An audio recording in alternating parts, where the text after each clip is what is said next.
Hello, I'm Julian Northbrook from doingenglish.com. Can you be a good English teacher if you are a non-native speaker? This is one of the most common questions that I get from my method clients, extraordinary English speakers, my coaching clients who are English teachers using English as a second language. And the answer is quite clearly yes, because some of the best English teachers that I know are non-native speakers. Man, look at this light coming in through the window today. It's fucking amazing. Amazing, but a little bloody bright. Anyway, back to the question at hand. Really, there are two angles that we need to look at this from. First of all, the angle of what really makes a good English teacher. And second, the angle of positioning and marketing, that is actually selling yourself as an English teacher, whether to private clients or to English schools or whatever situation it is that you teach English in. So first of all, let's look at this from the angle of the business marketing angle. So there are a lot of commercial school students out there for whom a native speaker is always going to be more desirable.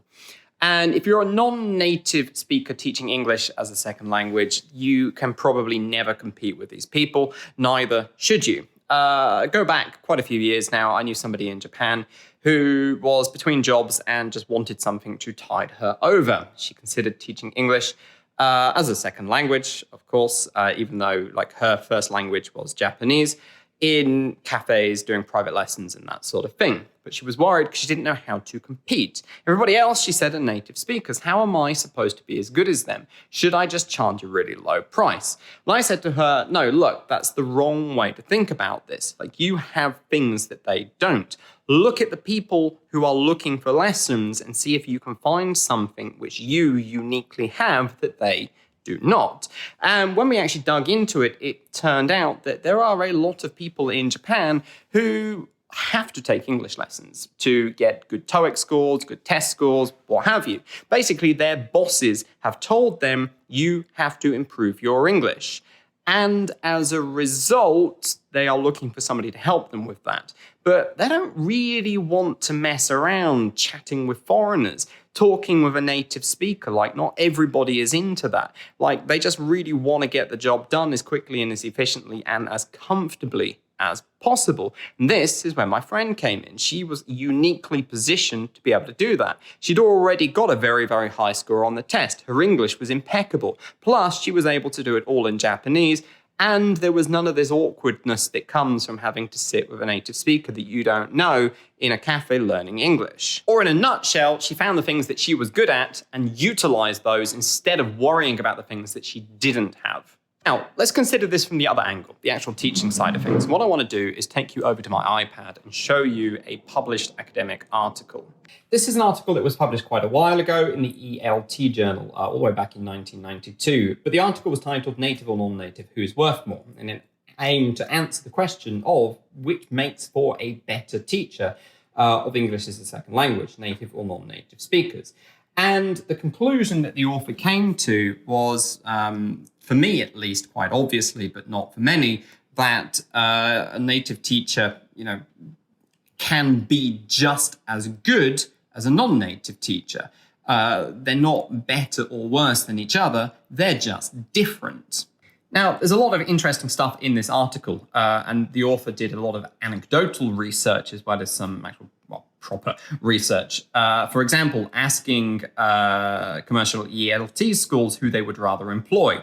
A native speaker, but only if they are qualified, or if that is not available, a qualified non-native teacher. And most of them, the vast majority, said that if it came to it, they would prefer to hire a non-native English teacher who had proper training and qualifications than a native English teacher who had none at all. Now, this isn't what happens in a lot of the conversation schools that we see in the world, and I'm really thinking of Japan here, where they've actually built their business model around the idea of just chat to a native speaker, blah, blah, blah, blah, blah, blah, no teaching qualifications is better, blah, blah, blah, blah, blah, because it allows them to hire, basically very cheap labor to do not that much. All they have to do is get people to just have a conversation with you about how your weekend was. Unfortunately, it's terribly ineffective. But basically, the author came to much the same conclusion as I have also come to, and that is that non-native English teachers can be just as good as native English teachers. In fact, they can be better for the right people. And it really comes down to what the goals of the teaching are, who they're working with, and a whole range of factors, because non-native English teachers are able to utilize certain aspects of themselves in their own English to better do the job, which native speakers can't do. And the author came up with several points to argue this with. The first is that only non-native English speaking teachers can be good models of successful English learners to their students. That is, they are inspiring to their students because their students are able to see them as something that they too can become. Whereas people tend to see native speakers and see them as like this godlike creature that, you know, they were born like that. Their language skill is intuitive. Therefore, how am I ever supposed to do that as a second language? But when we see our own teachers doing what we are able to do, well, we believe that we can actually do it. Non-native English speaking teachers can teach learning strategies more effectively because they've actually done it.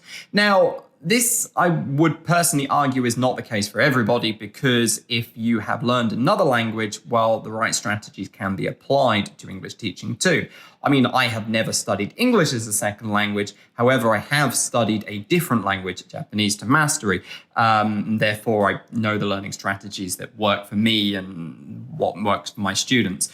I think this is what the author is saying is right, but I think it's incomplete as an argument.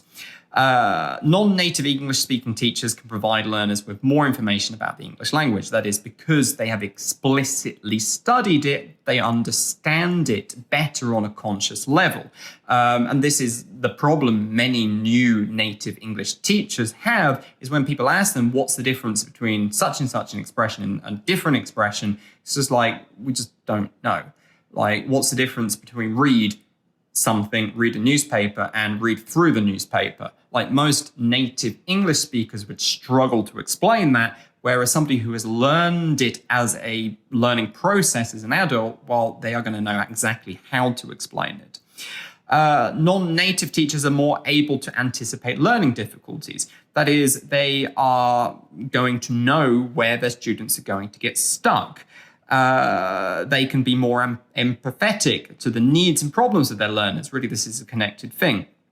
And also, finally, that they have the same first language, and therefore they know where the specific language-based difficulties are going to be. So basically, like, what it all really comes down to is, yes, they don't have necessarily have the mother tongue intuition as a native speaker, unless they've got to a really, really, really high proficiency and they've actually built those intuitions up. And this actually is certainly possible. And it's one of the things that I work on with the non-native English speaking teachers that I coach.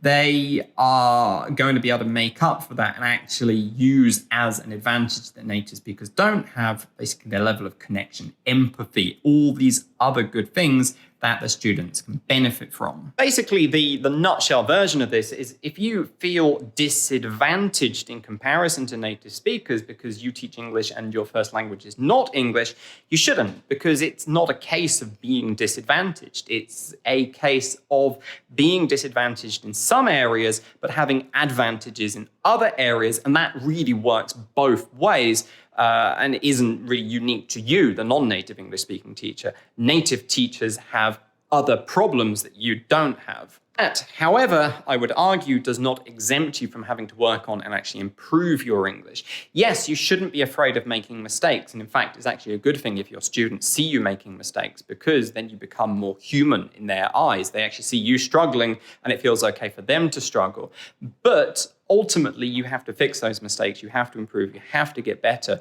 If you want to be a proper role model, you have to be seen as constantly, iteratively, to be sure, but constantly improving in the language. Or to put that another way, these advantages that native speaking teachers have are not your ticket to get lazy.